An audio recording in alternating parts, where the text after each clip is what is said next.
Start your engine for Sony Computer Entertainment America production.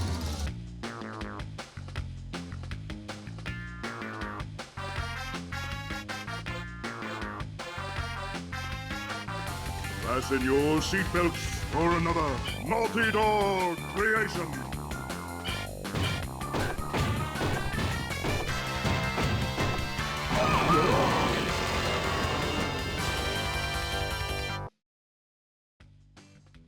What's going on, everybody? This is AntDude, and welcome to a new Let's Play. We're playing CTR, Crash Team Racing. You may be wondering why we're doing a racing game, but hey, why not? I did the other Crash games, the Crash Trilogy, a while ago, and this is technically the fourth Crash game. Why not? There's a story mode, so that makes sense. I can make a Let's Play out of that. Why not? Anything to prevent me or to delay me getting into Wrath of Cortex is a good thing in my book. But before we go on to the game itself, there is some story. It's a full adventure game, people. Here we go.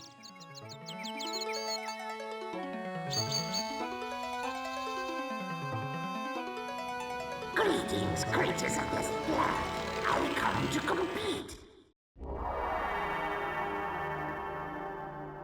So, you pesky earth slugs like to race, eh? Well, I, nitrous oxide, am the fastest racer in the galaxy. I travel the stars looking for creatures to test my skills. It's a little game I call Survival of the Fastest. Here's the way we play.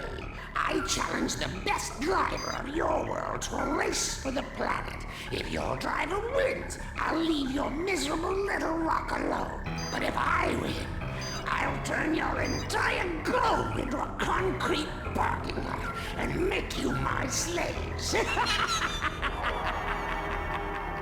Get ready to race for the fate of your planet. And well, that's the premise. It's so convenient that all the characters were ready to enter a racing tournament, and now it just so happens that by doing so, they're going to help save the world. I mean, there's a common interest there. You know, it's one of those conflicts of interest where it's like, the bad guy wants to take over the world, but if a badder guy wants to destroy the world, oh no, we can't have that. So the bad guys are then the good guys, and the good guys have been good the whole time, and there's a conflict.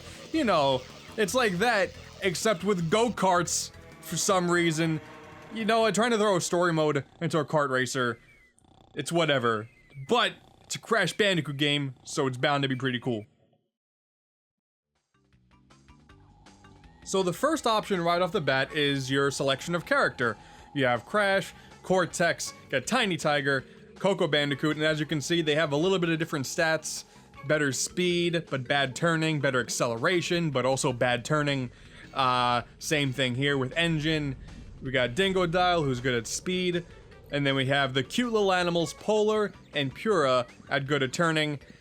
Whatever. We're gonna play as Crash. That makes the most sense to me. We're just gonna yell. There you go. A's all the way. Sounds good to me. Save, please. We'll go over the file that I did nothing with. Perfect. Perfect. Nothing is different between any of the characters, aside from the good characters will have Aku Aku helping you out, while the bad guys will have Uka Uka. That's really it for stuff like this. I don't even remember what he first says. Welcome to the Adventure Arena. Thank you. You can travel around this area and practice your driving skills. The dots and stars on the map represent warp pads, which lead to races. When they flash, it signifies they are open to play. To access a racetrack, it's all stuff you could figure with the map there. You just drive onto the thing and you can do the thing. The mouth movements are very quite questionable. I don't get it, but I appreciate the advice. Again, the only thing that's different is Uka Uka would be doing that if I was playing as a bad guy. But yeah, now we're playing a racing game with an overworld. So of course there was Mario Kart, right? Everyone knows about Mario Kart 64 at this time at least. But with this and Diddy Kong Racing trying to be a little bit more ambitious and giving overworlds and stories to the kart racer, oh, I loved it. I loved it so much. and we're gonna keep this simple. We're just gonna dive into the first race here and get this going.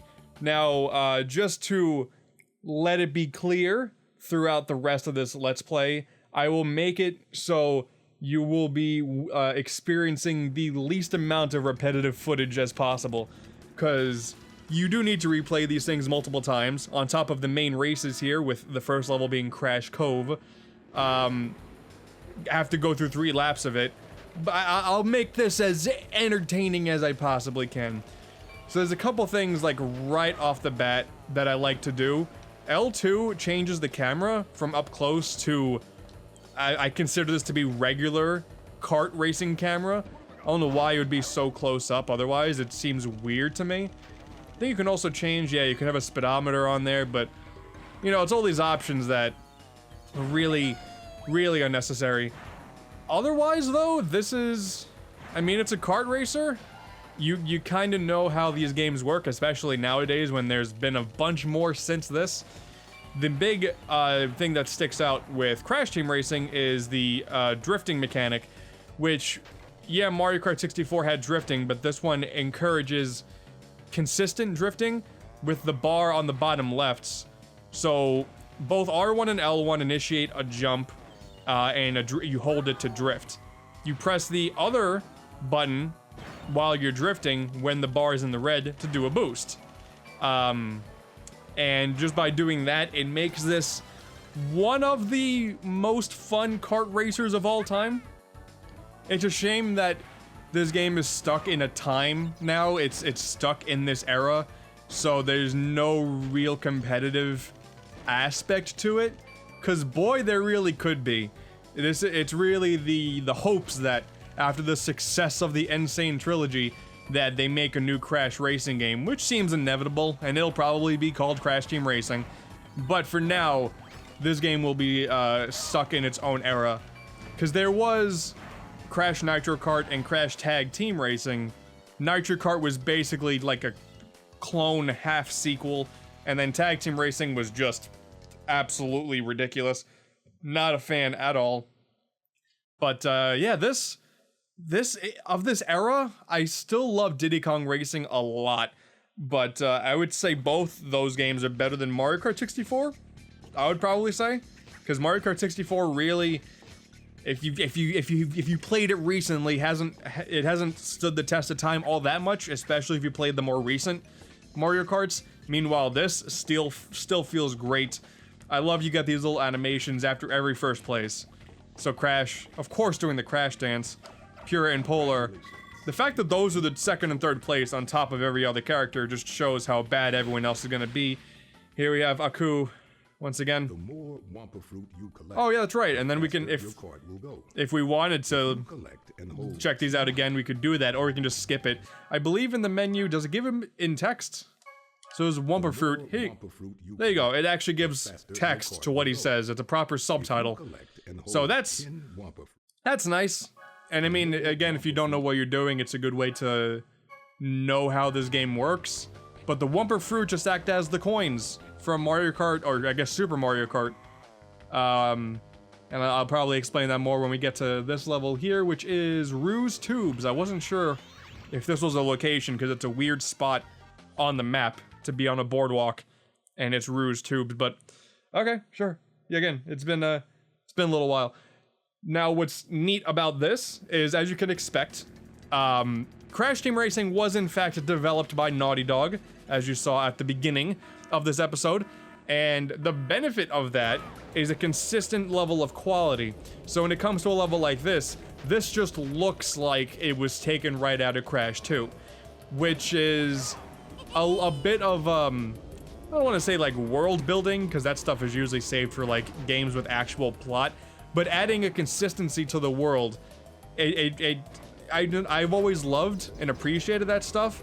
When you move on to like Nitro Kart, where there's like weird other characters that you fight, like the boss characters are kind of ridiculous. Tag Team Racing pushing like a weird amusement park thing. It's like, I get the ambition of trying to do something different, but I also appreciate this sticking to what Crash Bandicoot is.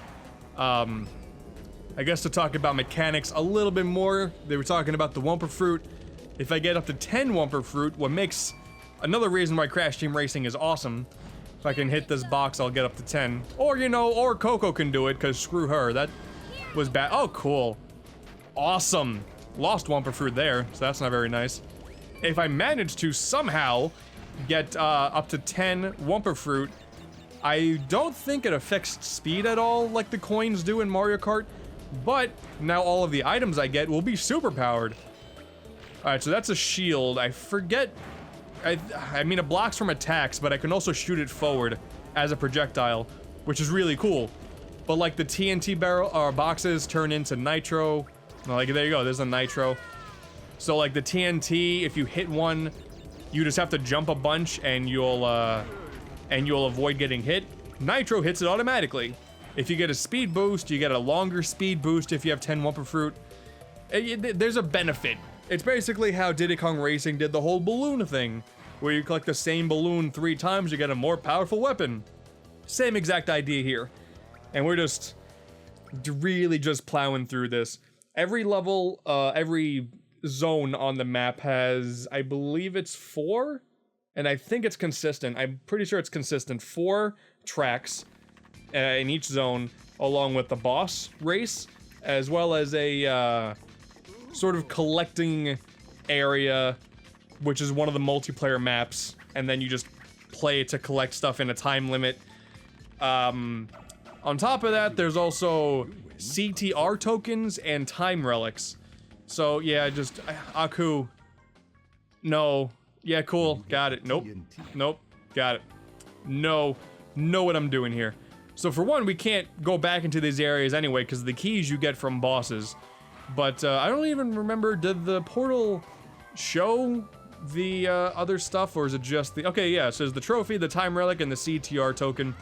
I'm gonna save the relics and the tokens for the end of the Let's Play, because that's showing off the same levels over and over again.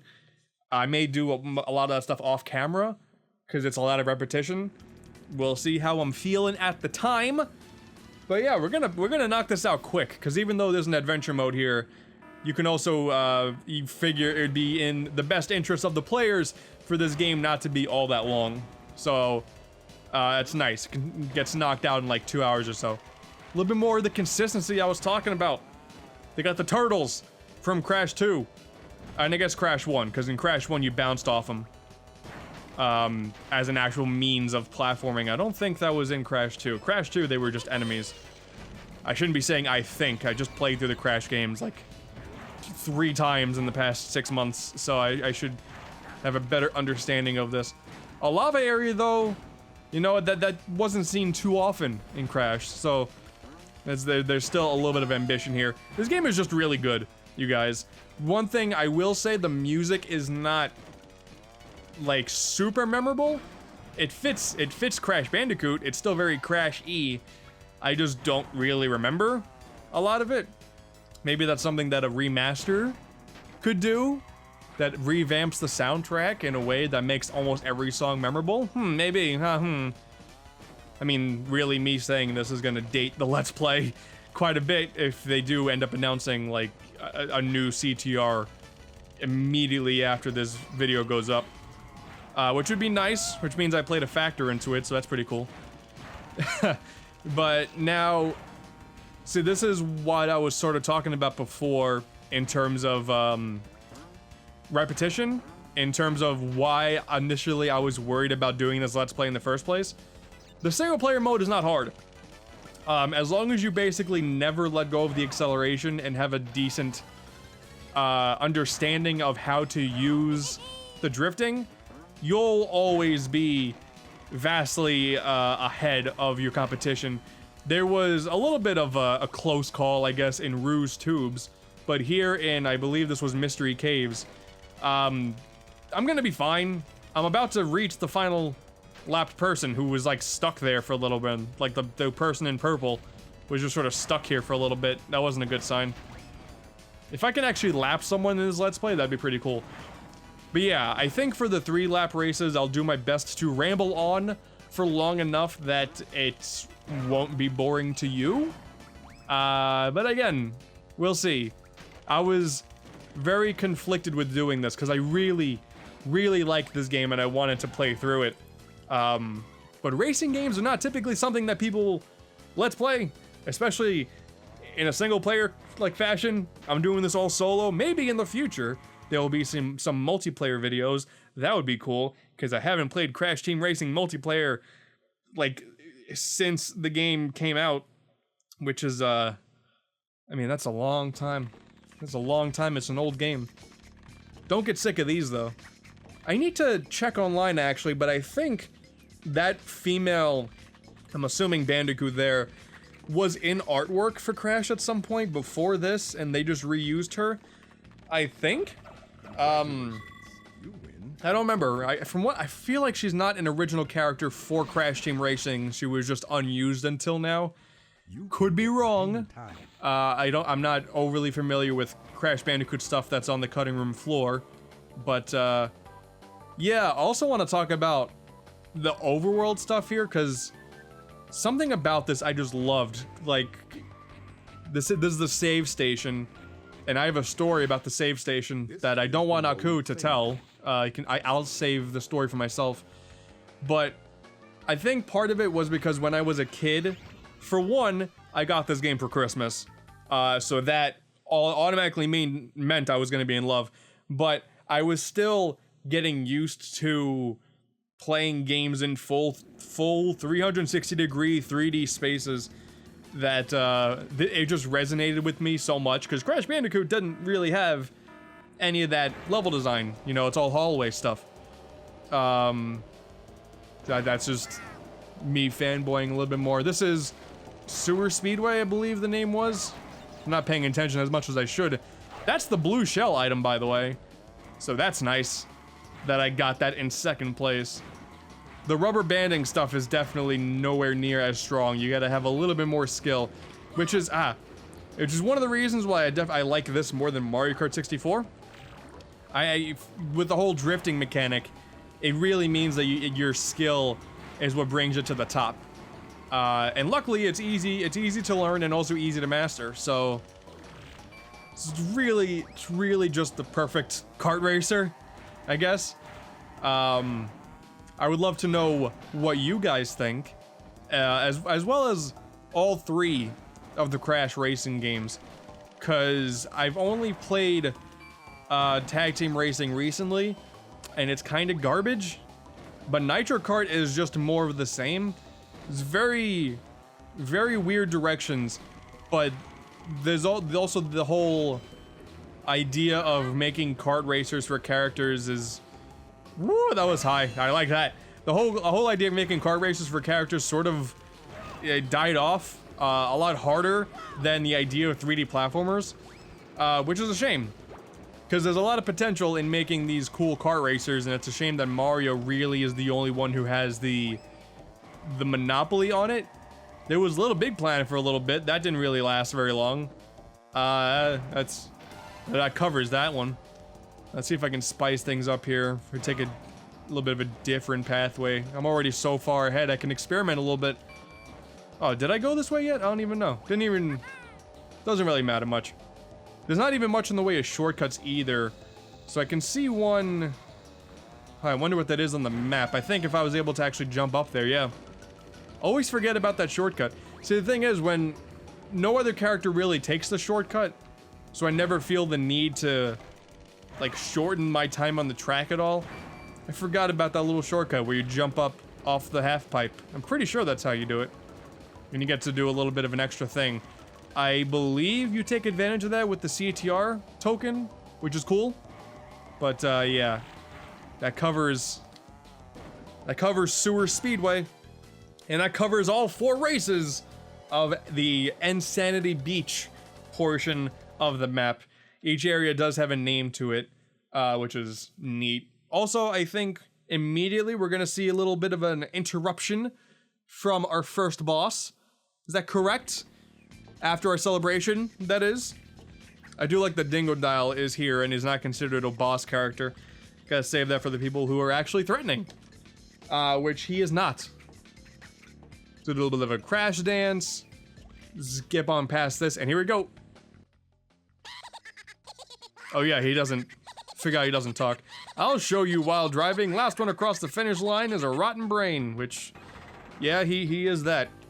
I do know this, in terms of the cutting room floor, there is actually, I think still on the files of the disc, Ripperoo speaking actual English and saying the same lines with the same tone, and it sounds awesome, but I guess they wanted to really stick to Ripperoo just spouting a bunch of nonsense that they would rather just subtitle it. Fair enough, it fits the character more. It's just a shame that the uncut voice is actually really good. No, God, that sucks. Oh, okay. Woo. Get out of here, Ripperoo. Oh, that was bad. So the boss fights, or boss races, are different than Diddy Kong Racing, because Diddy Kong Racing, you fought a really big animal. That was your race, and you'd have to like occasionally knock it out of the way. This one is similar, but you're actually fighting a racer. I don't know why I'm saying fighting. It's not even really a fight, but the bosses have a very distinct advantage over you, and that is they can just consistently throw out weapons. Also, they move a little bit faster, so they do rubber band a little bit, which is nice to have a couple of weapons at the ready. But yeah, he throws out TNT boxes at each chance he gets. Luckily, they're easy to avoid. It becomes more of an issue later on when they start throwing out like bad potions and stuff that hit you immediately. But the only boss that's ever really an issue is nitrous oxide, the final one. Other than that, again, as long as you maintain speed, you keep jumping off of ramps like that to get a little bit of speed boost when you land, it should never really be much of an issue. I guess none of them offer up Wumpa Fruit either. Oh no, right there. I just haven't gotten any, because what's the point? There's no real sense in doing that. I could also, if I wanted to, if I was lucky enough to not get a rocket, if I were to get like a TNT crate, it would actually get stuck on Ripperoo, and there's a chance that he would get stuck because it would blow him up. So it's just a proper race. He's just a little bit faster and has a cheat code on. That's it. But that's it. And it's neat at least that we did it on his track, because this is Rouge Tubes. Haha. But yeah, that's the first area is done. That's Insanity. Oh no, we're not totally done yet. Not totally done yet.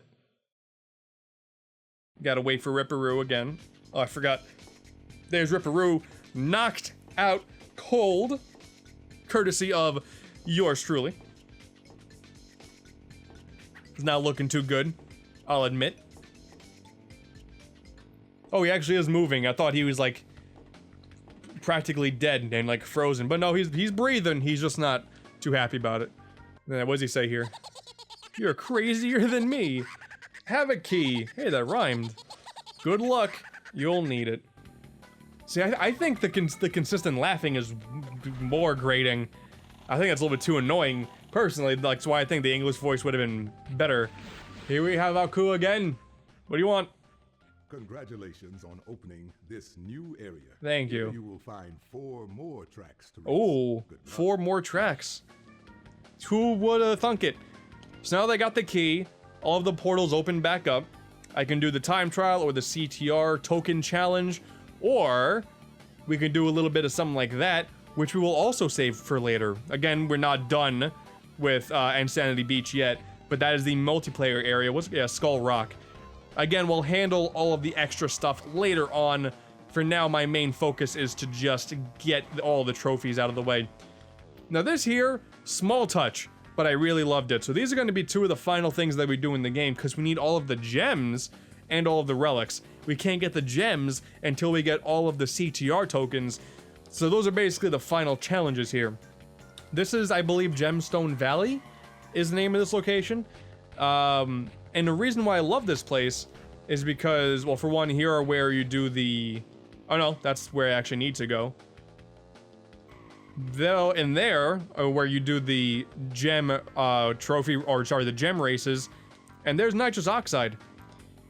It's just neat that the second area that you can't access yet, you have to go right past it, is the final area of the game where the final boss resides. Something about that little I don't know, that seems cool that you're passing by the final area. It's like, I have, as a kid, I had a very similar vibe to like Pokemon Red and Blue, where you went through the first town where the final gym leader is. Like, it's just, I don't know. It's not even really doesn't even evoke any emotions. It's just a cool thing that you pass the final area and can't do anything yet. I'm just rambling on because that's what I do. That's it for this episode of Crash Team Racing. Next time we're gonna complete, I'm pretty sure this is the Lost Ruins. And we're going to, I can't talk today. We're going to destroy Papu Papu. So hopefully he's a little bit more challenging than he was in Crash 1. Should be a good time all around. Thank you guys for watching. Hopefully you all enjoyed. And as always, I'll catch you dudes next time. Bye-bye.